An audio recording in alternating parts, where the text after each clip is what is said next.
Okay. Everyone sees the screen? Everything good? So what I'm going to do is I'm going to talk to you a little bit about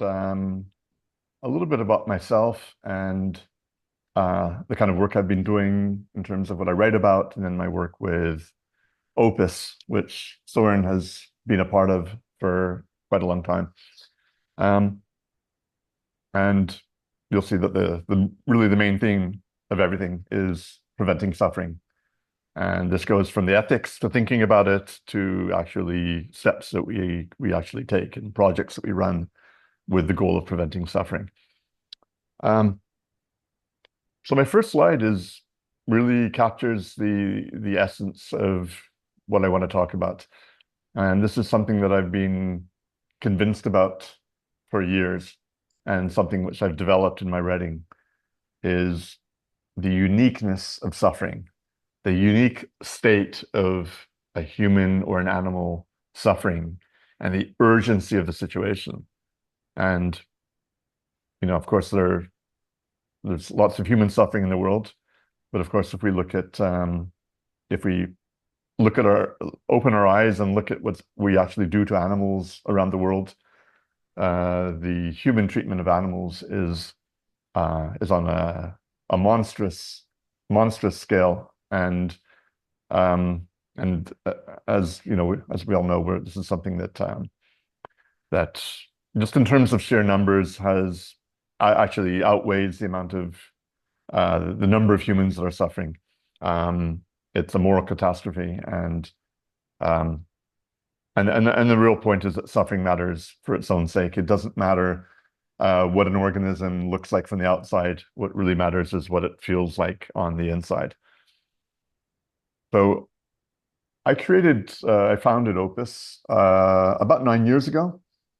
I'd already written one book, and before doing more writing, I felt that it was important to start to put the ideas into practice. So the Opus stands for exactly what we're talking about. It's the Organization for the Prevention of Intense Suffering. And we've been doing, I would say you could divide what we're doing into two different categories. We've been advocating for solutions to specific causes of intense suffering. And especially more recently, we're moving more towards the systemic, big picture view, and how to try to promote compassionate ethics and systemic change. And I'll tell you a little bit about activities in both those areas.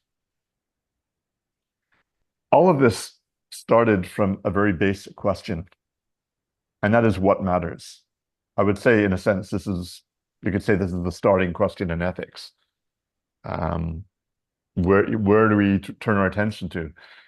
It's, we see everybody in the world has their own ideas about what matters, and we're told by politicians and writers and influencers where we should put our energy.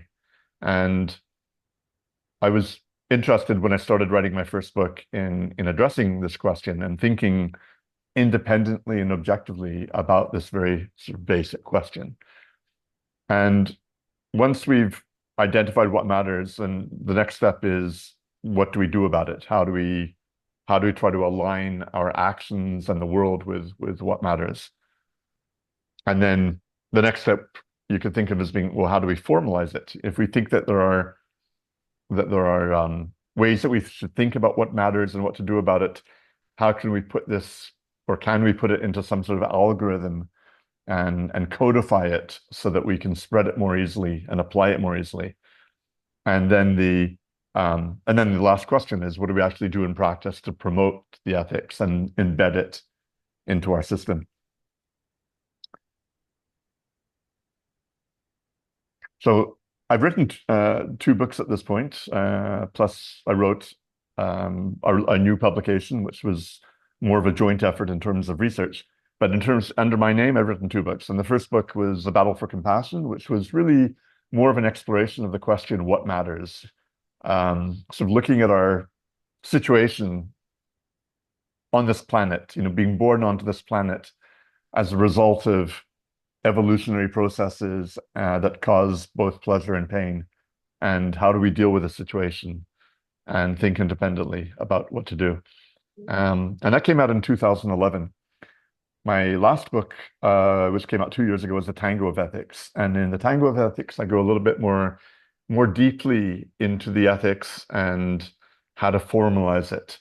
So it's more of a rigorous book from an ethical perspective. Um, and it comes from a lot of exposure to people within the effective altruism community and um, some critical thinking about how others think about ethics and suggestions on how we can improve it, including some of my own criticisms, some things that I think are not quite right. Um, One of the most fundamental questions we can think about is how do we compare suffering and the drive to preserve life and existence and consciousness? These can be things that we both care about, but if we're trying to develop an ethical framework, we might find that in some ways these two concerns can conflict. Do we put more of our effort into trying to prevent suffering, or is the most important thing to preserve human existence or consciousness and preserve everything that we care about on the planet? Um, and this becomes this becomes especially critical when we try to codify our ethics and our values, um, perhaps put them into algorithms that we want artificial intelligence to apply.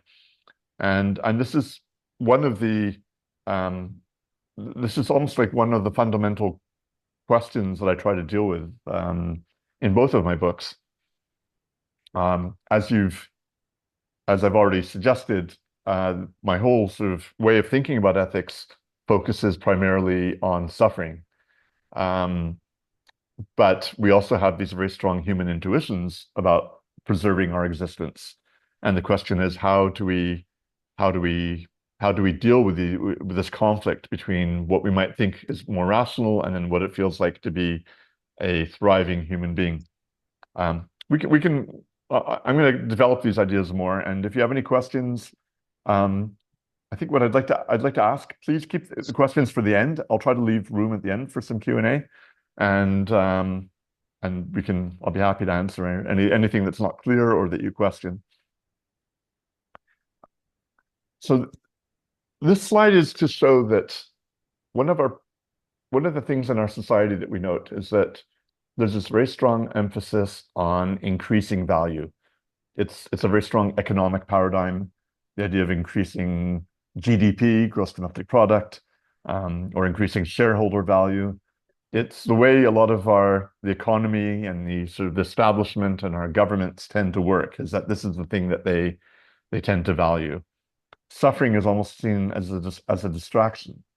The metrics that are used to keep track of progress in our society tend not to focus very specifically on suffering. It's almost like suffering is a distraction from the main idea of increasing value.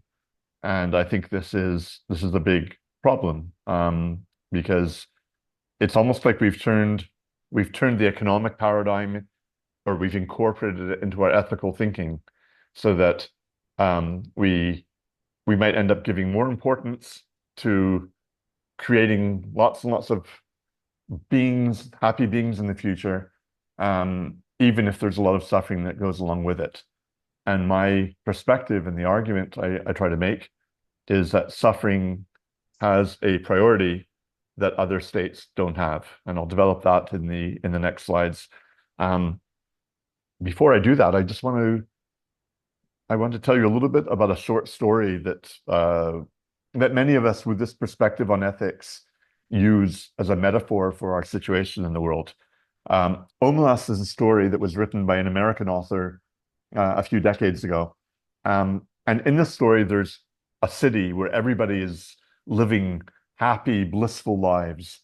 It's basically like a continuous party.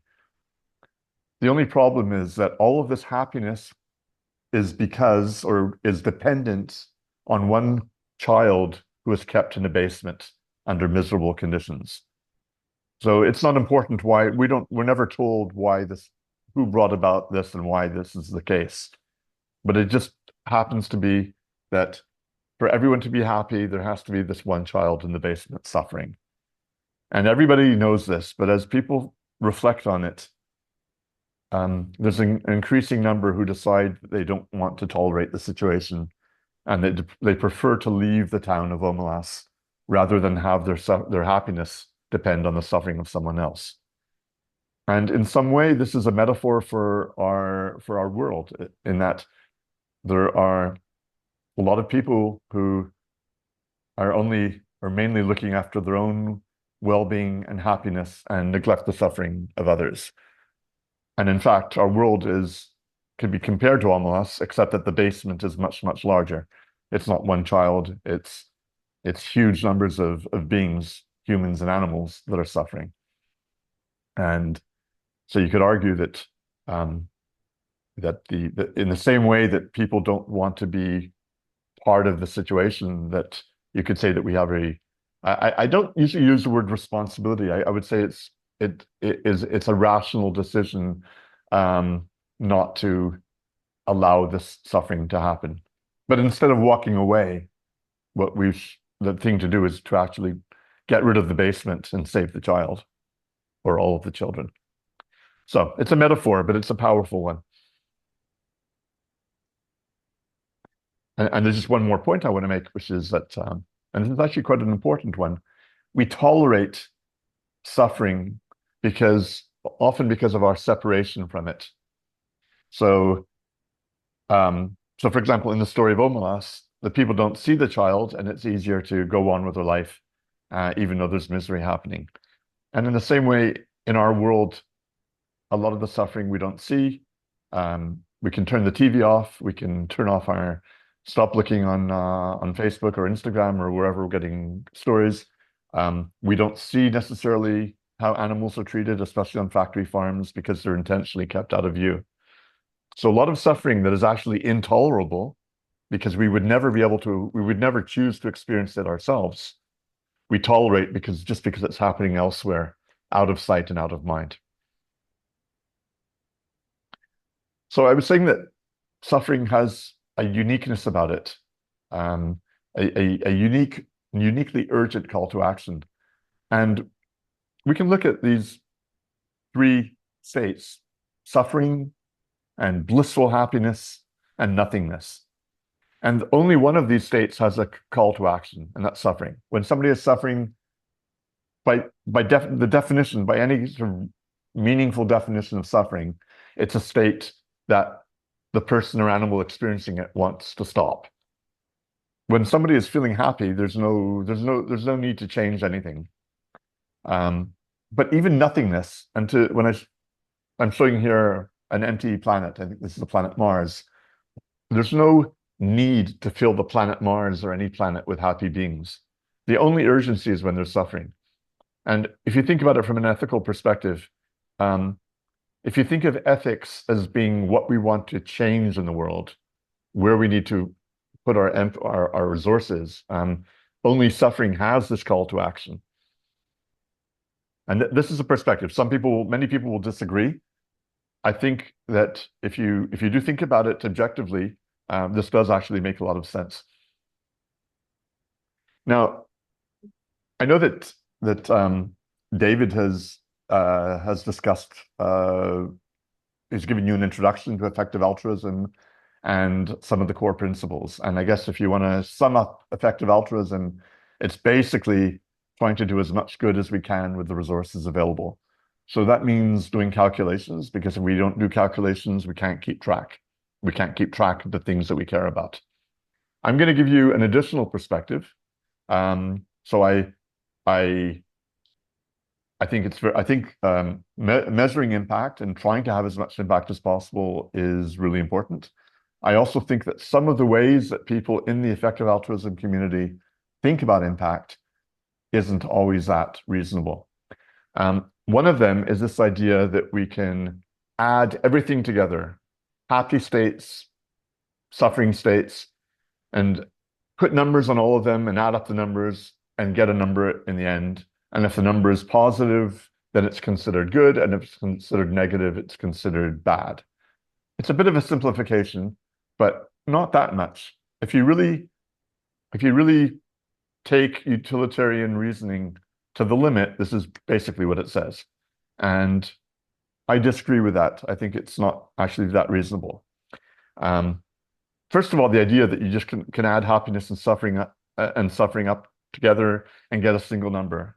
So this would mean that if we take the whole world, the whole planet, and we take everyone together, all the people that are experiencing bliss, but also humans that are suffering and dying under terrible circumstances, and all the animals that are mistreated, if we added up all the numbers that we might be able to get a positive number, and then we could say that this is all together, this is good, and we should keep replicating this.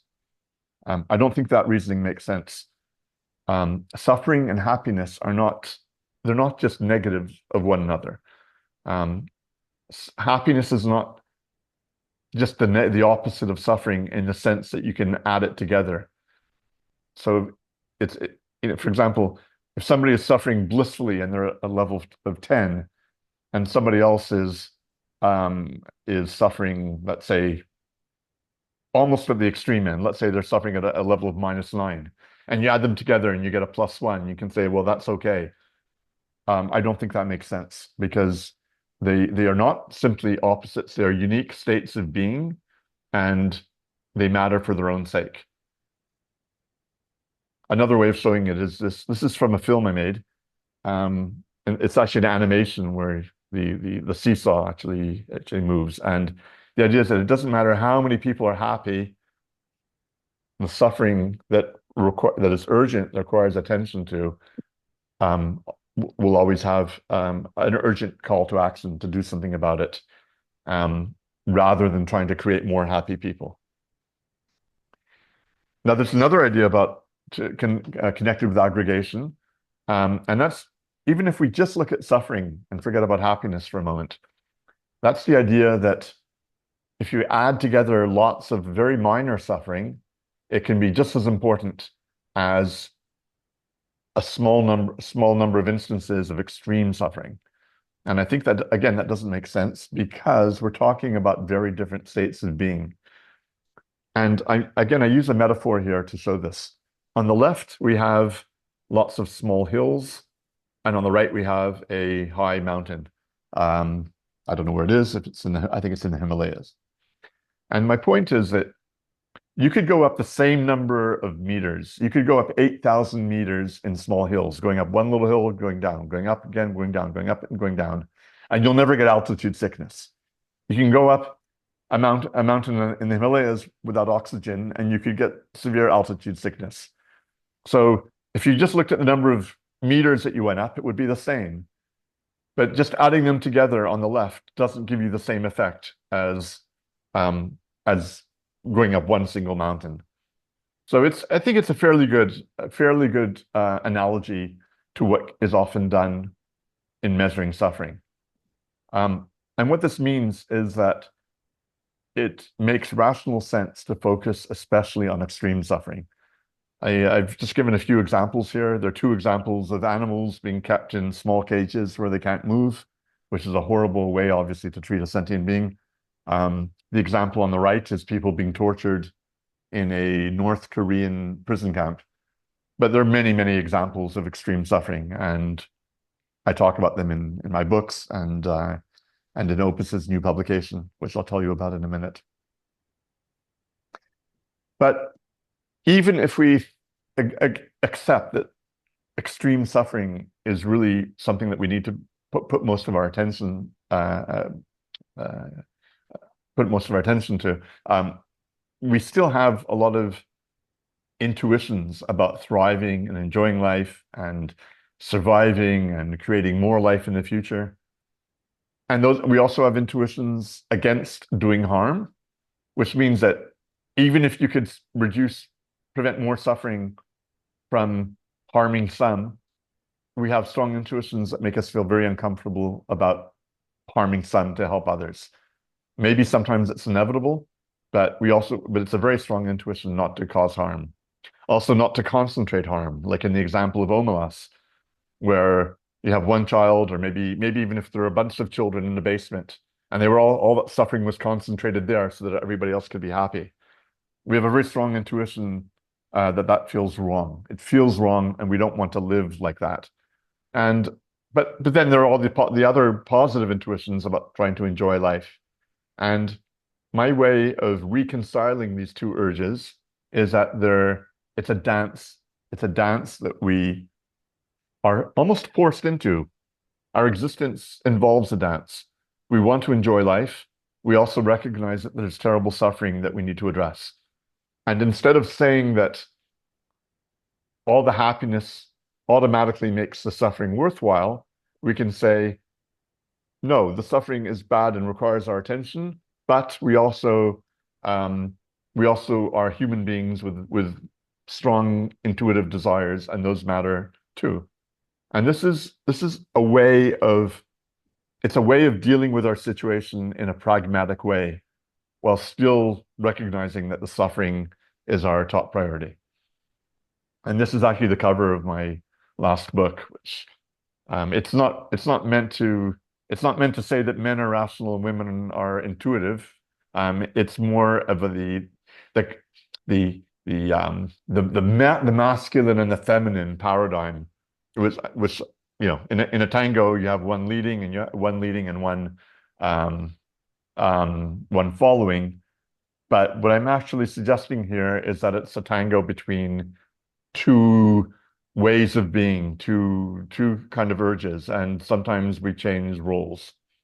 So it's sort of as I said, it's a metaphor that is also, I think, a pragmatic way of dealing with our situation, rather than forcing us to choose one extreme over another. I'm going to tell you a little bit more now about some of the work we've been doing with Opus. Our earlier work has been more focused on specific causes, and more recently we've been sort of taking a bigger picture look. So one of the first main areas that we've been working on is on access to morphine. Now, in many Western countries, like in Europe and North America and Australia, in what are called the developed countries, it's easy to get morphine if you're sick, if you're dying with cancer. Usually, it's pretty easy to get. In the US, it's become more difficult because of political concerns. But in most countries, if you're in the hospital and you're in severe pain, you will get morphine. Unfortunately, it's not like that in most countries in the world. And that's the case for many countries in Africa, but also in South America and Asia. In fact, it's been estimated that about 5.5 billion people live in countries where it's difficult to get morphine. This picture was actually taken in Burkina Faso, where we did a conference a few years ago. I'll come back to that in a moment. What I wanted to tell you is that Uganda is actually one of the places where there's been pioneering work to make morphine and more largely palliative care available to patients in need. And this organization is Hospice Africa Uganda. And I need to tell you that the woman who founded Hospice Africa Uganda, a British-Irish doctor named Anne Merriman, we've collaborated very closely. And when I was making the slide today, I wanted to find a slide of Hospice Africa Uganda. And I discovered the very sad news that she just passed away in May. And I didn't know that until now. I was in touch with her at the end of April. And and she gave a webinar for her 90th birthday. And I just found out the bad news today. So I was actually quite sad about this, because she's really a legendary doctor who combined compassion and pragmatism, finding solutions so that even people dying are treated with compassion and dignity. In 2018, we did a conference. No, it wasn't a conference. It was an event at the Human Rights Council in Geneva, where we presented our guide, a new guide on access to morphine, and we brought together a panel of experts to strongly state that everybody in need should have the right to morphine. And after that event, I was approached by a doctor in Burkina Faso in West Africa, who is who runs a palliative care program, or he did. He ran a palliative care organization, and we collaborated on co-organizing a national conference there to introduce palliative care to the country as a national program. This is a scene from the conference that we organized. The woman in blue there in the front is actually Anne Merriman. And this is a picture at the conference. So I'm standing next to the Minister of Health of Burkina Faso in green.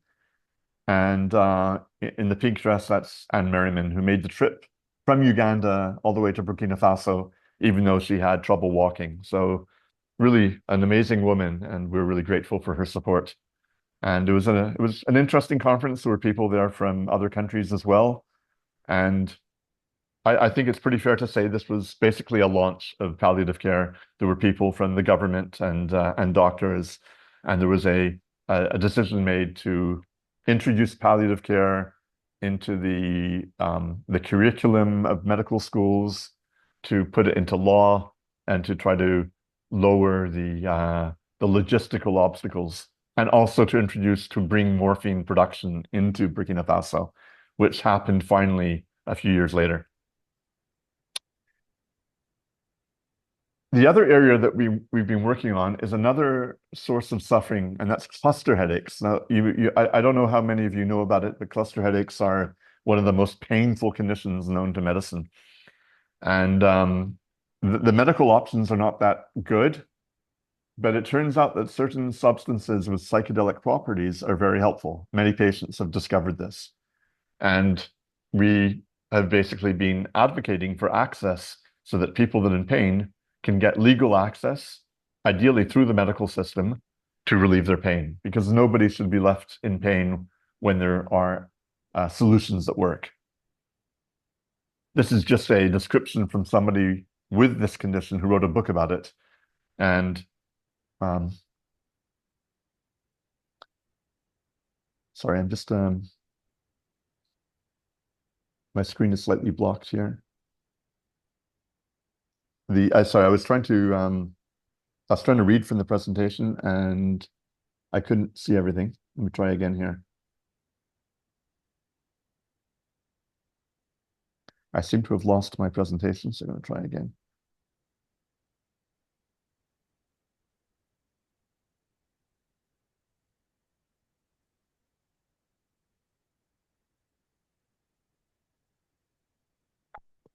Does anyone see my presentation? Yes?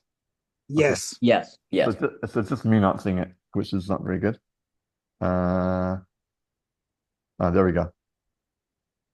Okay. She said that the pain is so shocking, there's no way anything else in life could feel worse than that.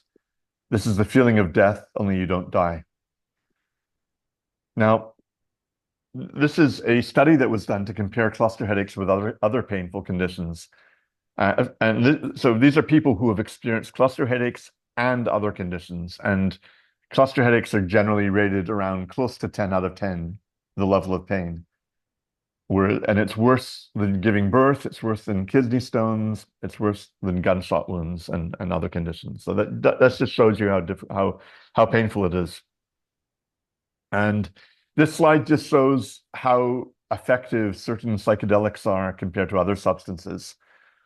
The dark blue bars are completely effective, and the medium blue are moderately effective, and so on. And you can see that LSD and psilocybin are really quite effective. Around 70 to 80% of patients find that they actually prevent the attacks completely or moderately. And that's better than a lot of medications that are given. Yeah, so these are obviously substances that are illegal in most countries, and that's probably the case in most African countries, including Uganda. And this is why we've been working with a few countries to see if we can try to change legislation. We did a collaboration in Canada And the government did actually allow psilocybin for one patient with cluster headaches, but that's just sort of a foot in the door. What we would like is for changes to be made more broadly. And we also have a collaboration in Switzerland where it's easier for patients to get treated, because there are provisions in the law that even though it's a restricted substance, uh, doctors some doctors are able to request permission from the government. So this is something we would like to see spread more widely. And the general principle is that anybody who is suffering or in pain should be able to get the best treatment available. So now I'd like to talk a little bit more about broader systemic change. Um, we need people working at different levels. We need, in the end, a lot of change occurs locally. And if we don't do change locally, locally is where things happen, right? Locally is where people are suffering or animals are suffering, and locally is where ultimately changes are made.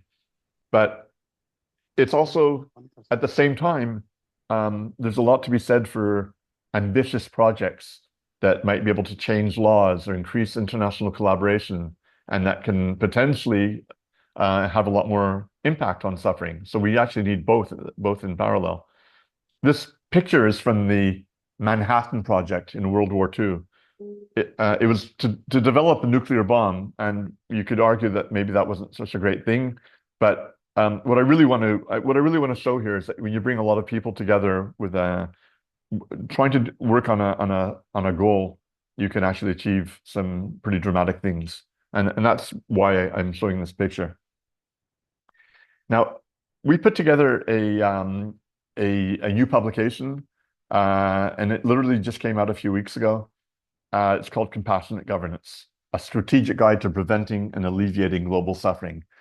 And what we did with this publication is to bring in ideas from different areas, different ways of thinking, different domains, um, understanding human psychology, conflict resolution, how complex systems work.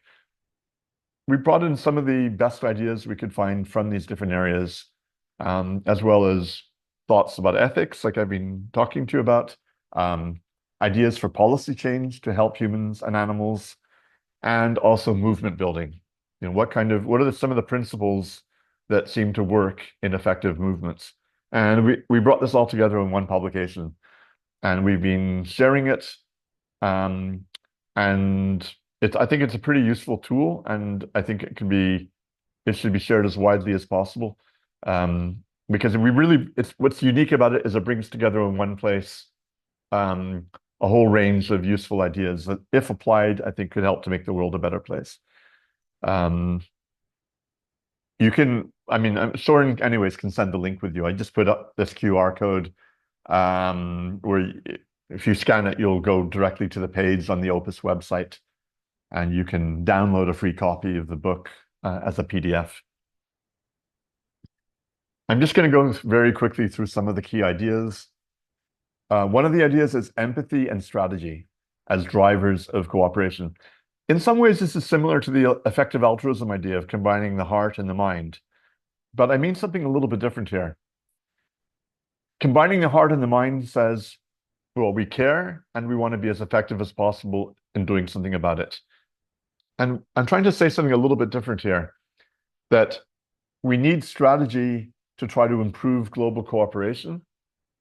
Strategy in terms of giving incentives, positive incentives, so that it will be in people's and governments' interest to cooperate, and negative incentives so that if they don't cooperate, if they do things that are harmful to the world, then there will be negative consequences.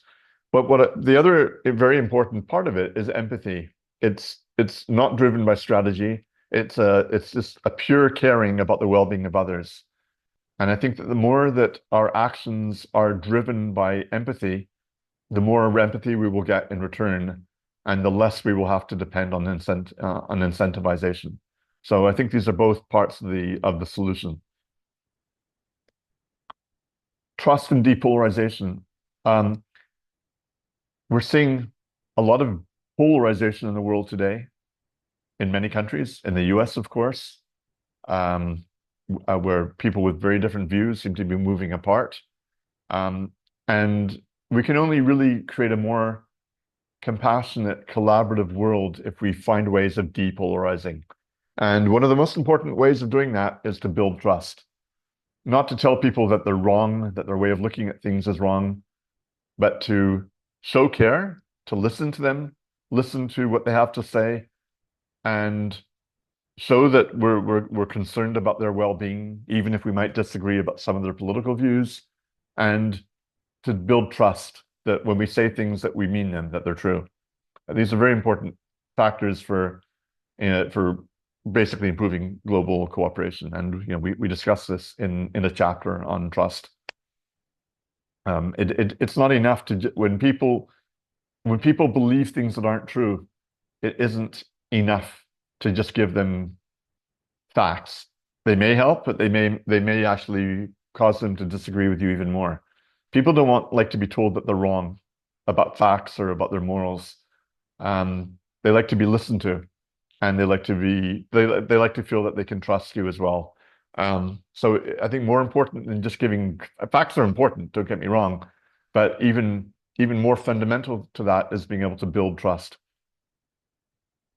Democratic reforms are an extremely important part of the solution, and this is because most career politicians, not all, there are many very, very honorable ones and trustworthy ones, but many career politicians are basically, once they reach a position of power, they try to stay in the position of power. And this will affect how they make decisions and the policy making that they do. There are ways to improve democracy by making it more accountable to the people. And there are various ways that democracy can be improved, but one of them is to introduce citizens' assemblies so that randomly chosen people who have an interest in solving societal problems but represent different parts of society, they come together in a room many times, let's say over several weekends, over a period of time, and they discuss a topic. They learn from experts, they ask questions, and then they come to conclusions and they vote. And this, when it's done well, this can be a very effective way of decision making. I also believe this can be a way of introducing better ethical thinking into decision making, so that we have guidelines, that we make compassion one of the cornerstones of how we make decisions. It's also an opportunity to better represent animals. So if you notice here, I've added a chicken to the sitting there on the left. Now, we don't necessarily want to directly bring animals to the table, but we do need to find a way of having their interests represented. And again, having a strong ethical framework that says that compassion matters and all sentient beings matter would be a very good way of ensuring that animals' interests are taken into account. And sorry, one last slide. Some change can happen from top down if you have progressive, open-minded politicians that are really seeking a better world and can persuade people to join them. But on the other hand, we also need grassroots movements that embrace these values, that embrace all the things I've been talking about. Compassion for all sentient beings, rational evidence-based decision making, trust building. This is the basis for a movement that, it can be one move, it can be many movements that coalesce, but somehow we need to find ways of connecting with one another across the planet rather than pushing ourselves towards greater polarization and destruction. And we look at the world and it's sometimes very hard to be optimistic, but the only way that we can move things forward is by maintaining this optimism. And I think there are also grounds to be hopeful that it might be possible. And yeah, this last slide, it just shows my own personal website, the Opus website, and my email address if you're interested in contacting me with any questions about anything I've been talking about. Okay, so that's the end of my presentation. We've got a few minutes left. I can stay longer than the hour. I'd love to hear any questions that any of you have. That's basically what I wanted to present to you.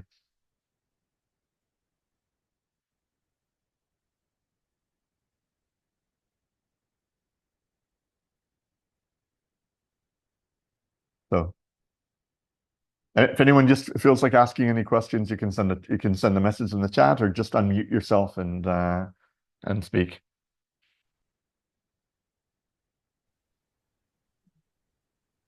Thank you very much, Jonathan. Pleasure. That surpassed my expectations. Jonathan is one of our advisors at Umoja Greenlands and has been my close friend and collaborator for many years. That's why I thought that this talk would be closely related to our effective altruist team. He has a lot of experience working with a lot of people from the effective altruism. We also have an orientation, so we are very closely aligned and have a priority for alleviation of suffering. Umoja Greenlands is allied with the Algosphere Alliance, which is another network of individuals who work in alleviation of suffering. And in fact, it's in this network that I met Jonathan many years ago. So do we have any questions about suffering or suffering-based ethics?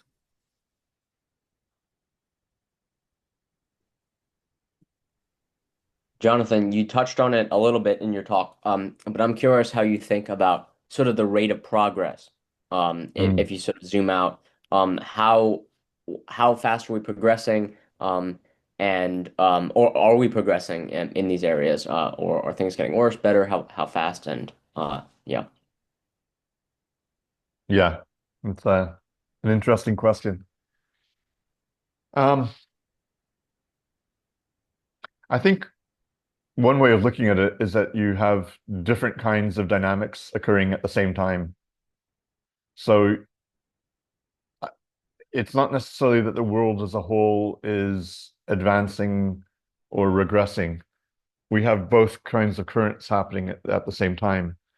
There are signs of progress where scientists becoming increasingly vocal about the fact that not only are animals sentient and can suffer, not only some, but that it applies even to some simpler organisms, invertebrates, that we might not have paid much attention to in the past. There is, in some people use the idea of expanding our circle, expanding our moral circle expansion. Certainly, there is that happening. There's just a greater consensus, a greater awareness of the reality of suffering. There's probably a greater awareness of the suffering that animals endure on factory farms. There was a recent poll in the past years in the U.S. Remember, so we're talking about a country that is a country where people love their steak and where big business tends to rule.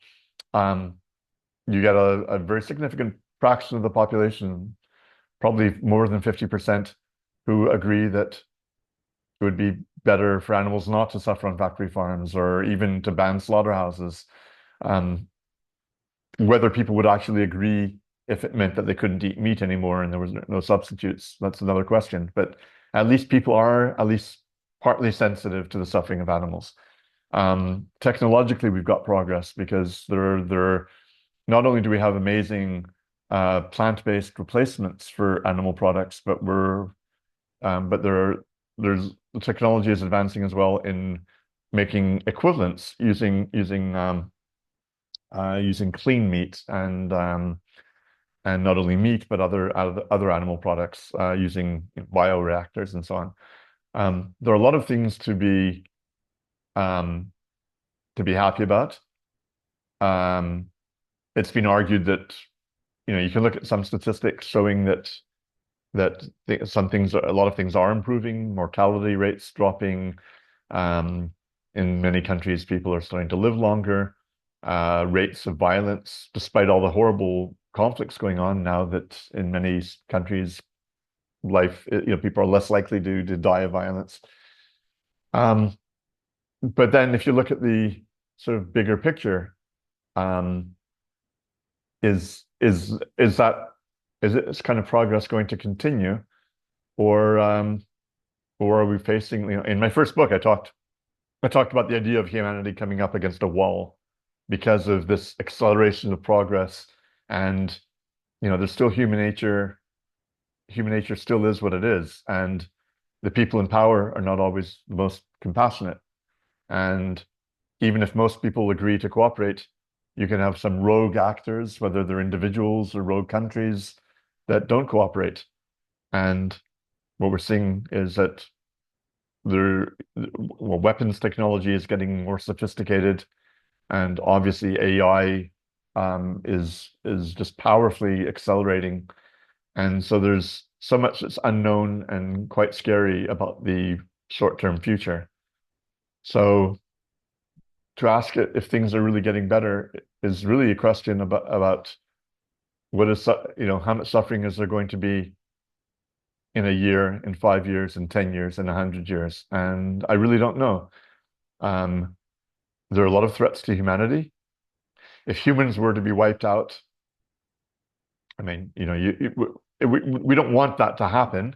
But just looking at it purely in terms of suffering, well, there would not be any human suffering anymore, but there would still be a lot of animal suffering that we would be unable to do anything about. So I guess it really depends on how you do the calculations and what kind of probabilities you put in. What's definitely clear is that we're living in very rapidly changing and very uncertain times.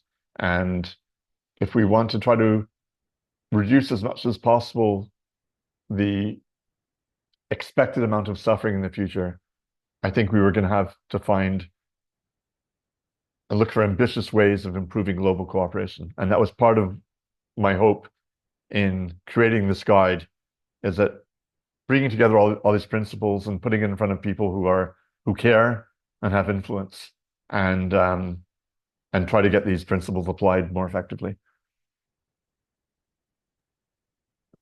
That's We've kind of a long. tackled this question before, if the world is getting better or if it's getting worse, thanks to a discussion that David led.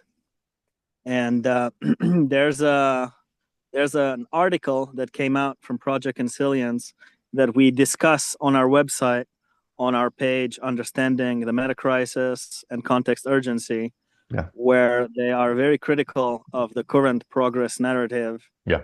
And like Jonathan, they say that there's different perspectives to be taken. In one way, it's good that we all have access to pain medication that we didn't have access to before, and antibiotics, but all this progress has been paid for with a lot of exploitation, colonization, and extraction of resources from the world. And there's not that much left to extract. But anyways, the article is much, much better and goes in a lot of details. If you're interested, you'll find it from our website. There's a link to the full article, and we do a small summary there as well. And we have a new question from Josephine. What role can international organizations and NGOs play in supporting local efforts to improve access to pain relief medication like morphine? That's a very good question. One thing I learned, and actually, we wrote an article together, myself with Anne Merriman, the doctor who passed away, who collaborated on this article, and Martin Lankamande, the palliative care doctor, who was a close collaborator in Burkina Faso. And we described in this article the lessons that we learned, or lessons that we can share about how to improve access. And there's probably not any real fully effective substitute for getting the government on board, because these are restricted. These are substances that are restricted. They're legal in a sense. They're legal within a medical, if prescribed. Morphine is on the WHO essential medicines list. So countries, I think, are basically obligated by international treaty to make these substances available, but they don't always do it. Because for two main reasons. They're afraid that people will become dependent. Now, obviously, if somebody is dying of cancer, it's not so important if they become dependent, if their life expectancy isn't very long anyways. But regardless, for the most part, when people are even when people are prescribed it for a short period, dependence isn't actually that common. In any case, when people require pain relief, that they have a right to be able to alleviate the pain. The other concern is that it can be diverted to the black market, and again, an exaggerated, strongly exaggerated concern. I don't think there's a lot of evidence for that happening. But what's happened in the US with the opioid epidemic because of some bad practices from some pharma companies where people did get dependent, that has scared not just the US government, but also governments in other countries. And so opioids have become something of something of a taboo subject, or at least something that governments are fearful of. And what's needed is to have a local champion. So somebody who's ideally a doctor who can make the case, who cares about it, who has contacts in the government, and can make the connections and persuade the health ministers and people working within the health ministry to make the changes needed, with safeguards to ensure that that opioids don't end up in the wrong hands, but that anyone who needs it can be prescribed it. So, sorry, to get back to more precisely to your question, the best that can be done is there should be a strong local palliative care organization that is making these kinds of efforts. One of the reasons that we didn't continue this work after our project in Burkina Faso is that we weren't immediately aware of any specific country that where there was a huge demand, and there was also an organization that we were aware of that was able to that was obvious for us to collaborate with to try to improve access. It requires a real dedicated effort focused on that country. It requires some money to support people doing this kind of work.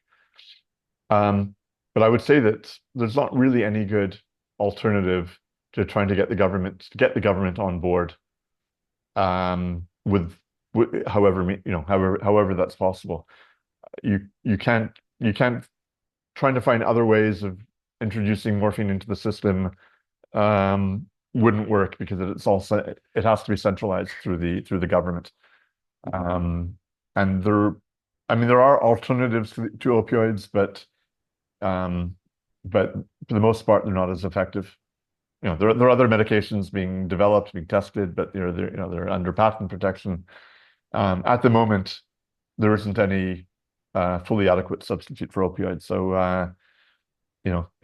if any local NGO is interested in working in this cause area, they should really explore what is being done so far in the country and try to work with a local palliative care organization, and then try to put some of the. I'm very happy to share the article that we put out, and some of these ideas or principles can be implemented locally. Okay, thank you very much again, Jonathan. I want to be mindful of your time. We're already a few minutes past. So if you want a link to Jonathan's work, you'll get it from our advisory committee link on our website. It brings to Jonathan's website. From there, you have access to the Organization for the Prevention of Intense Suffering. From there to the Compassionate Guide. And I've already shared the Compassionate Guide on our little WhatsApp group. Jonathan is there. If you have some questions, you can also post them on that group. I'm not sure how often he has time to react, but Yeah, if there are any specific questions for him. you can also reach me directly on WhatsApp. That might even be more effective. If you have a question that you want me to address in the group, just send me a personal WhatsApp, and that way I'm more sure to see it. Perfect. Yeah. Well, thanks very much. I mean, I appreciate the opportunity, and I just want to say, really, I think what all of you are doing and is great, and I think that Soren, I really I admire all the energy that you're putting into this, and you're trying to cover a lot of ground and working in different areas, and with a lot of motivation. And it's great that you've got a group of committed people working with you, and wish you guys lots of success. Thank you very much. Thank you, John. Thank you, everyone else, for being Thank you. present.